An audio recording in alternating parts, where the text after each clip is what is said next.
एक ऐसा जोरदार धमाका किया है जिसने दुश्मनों के छक्के छुड़ा दिए हैं। भारत ने समंदर की गहराइयों में ऐसी ताकत उतारने की तैयारी कर ली है जिसने दुश्मनों की नींद हराम कर दी है, क्योंकि खबरें हैं कि भारतीय नौसेना की तीसरी स्वदेशी परमाणु संचालित बैलिस्टिक मिसाइल पनडुब्बी INS अरिधमन अब कमीशनिंग के अंतिम चरण में है। रिपोर्ट्स के मुताबिक अप्रैल मई 2026 तक ये आधिकारिक रूप से नौसेना का हिस्सा बन सकती है। अब सवाल ये है कि क्या सिर्फ एक पनडुब्बी है ये या फिर भारत की न्यूक्लियर शील्ड। सबसे पहले समझिए कि आधुनिक परमाणु पनडुब्बी की असली ताकत क्या होती है। दो सबसे बड़ी बातें तय करती है कि कोई पनडुब्बी कितनी खतरनाक होती है। पहली बात, वो एक बार समुद्र में जाकर कितने दिन तक पानी के अंदर रह सकती है।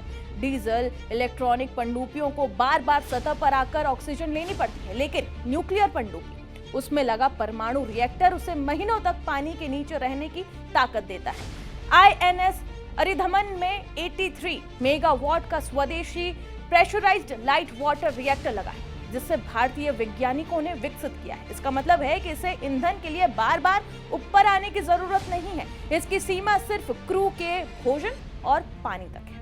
दूसरी सबसे बड़ी बात, वो कितनी खामोशी से चल सकती है। पनडुब्बी का असली हथियार उसकी चुप्पी होती है। अरिधमन में एनकोइक टाइल्स लगी है, यानी ध्वनि सोखने वाली विशेष परत। ये दुश्मन के सोनार से आने वाली ध्वनि तरंगों को अवशोषित कर लेती है। साथ ही इसमें US, HUS और पंचद्रिय जैसी स्वदेशी सोनार सिस्टम लगे हैं जो मीलों दूर दुश्मन की हलचल पकड़ सकते हैं, लेकिन खुद की पहचान छिपाए रखते हैं। यानी कि गुपचुप तरीके से ये एकदम अंदर चली जाएगी और दुश्मनों के रडार सिस्टम में पकड़ में भी नहीं आएगी। और इसलिए ही परमाणु पनडुब्बियों की ये जो दो खासियत होती है वो सबसे ज्यादा अहम मानी जाती है कि वो कितनी देर तक, कितने दिनों तक समंदर में अंदर रह सकती है, और दूसरी चीज कि वो किस तरीके से चल सकती है दुश्मनों के रडार सिस्टम से बचकर, क्योंकि अगर जरा सी भी आवाज दुश्मनों के रडार सिस्टम उसे पकड़ लेते हैं और फिर बाद में खतरा बढ़ भी जाता है। इतिहास में बता दें कि कई बार ऐसा हुआ भी है जब पनडुब्बियां महीनों तक दुश्मन की नजरों से ओझल रही। शीत युद्ध के दौरान बता दें कि अमेरिकी और रूसी पनडुब्बियों के बीच में कैट एंड माउस गेम चल रहा था, जहां कई बार किसी पनडुब्बी की मौजूदगी का पता काफी देर बाद पता चला था। और यही अदृश्यता असली ताकत है, और यही अरिधमन उसी सिद्धांत पर बनी है। अब बात करते हैं इसकी मारक क्षमता की। ये अरिहंत क्लास की तीसरी पनडुब्बी है। इसमें पहले से ही INS अरिहंत और INS अरिघट शामिल हो चुकी है, लेकिन अरिधमन उनसे बड़ी है। करीब 7000 टन वजन और 130 मीटर इसकी लंबाई है। जहां पर पुरानी जो पनडुब्बियां हैं उनमें 4 वर्टिकल लॉन्च ट्यूब थी, इसमें 8 है। मतलब ये एक साथ 8 K4 बैलिस्टिक मिसाइलें ले जा सकती है, जिनकी रेंज 3500 किलोमीटर से ज्यादा है, या फिर 24 K15 सागरिका मिसाइलें जिनकी रेंज 750 किलोमीटर है। इसका सीधा रणनीतिक असर क्या होगा उसे समझिए।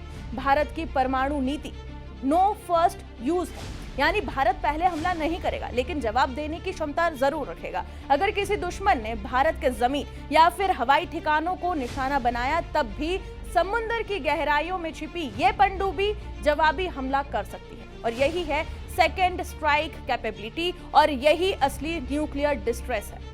चीन और पाकिस्तान के संदर्भ में देखें तो हिंद महासागर में गश्त करती अरिधमन उन्हें स्पष्ट संदेश देती है। भारत पर हमला करने का मतलब है सुनिश्चित जवाब। रणनीतिक रूप से इसका एक और महत्व है। भारत अब उन चुनिंदा देशों की श्रेणी में मजबूती से खड़ा होगा जिनके पास लगातार समुद्र में तैनात रहने वाली परमाणु बैलिस्टिक मिसाइल पनडुब्बियां हैं। इसका मतलब 24/7 सुरक्षा कवच। तो कुल मिलाकर क्या होगा उसे भी समझ लीजिए। भारत ने अपनी न्यूक्लियर ट्रायड जमीन, हवा और समुद्र के तीसरे संदर्भ को और भी ज्यादा मजबूत कर दिया है। अब ये कैसे हुआ ये बता दें।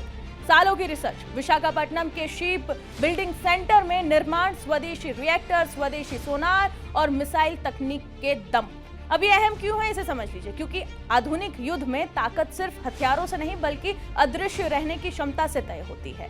समंदर शांत दिखता है, लेकिन उसकी गहराइयों में जब भारत की परमाणु शक्ति पहले से कहीं ज्यादा मजबूत और खामोश होकर तैनात होगी तो ये दुश्मनों के लिए जरूर चकमा देने के लिए काम आएगी और दुश्मनों को छक्के उड़ाने में भी काम आएगी। फिलहाल भारत की इस तीसरी परमाणु पनडुब्बी पर आपकी क्या राय है, कमेंट सेक्शन में हमें जरूर बताएं और बाकी तमाम खबरों के लिए जुड़े रहे जी न्यूज़ के साथ।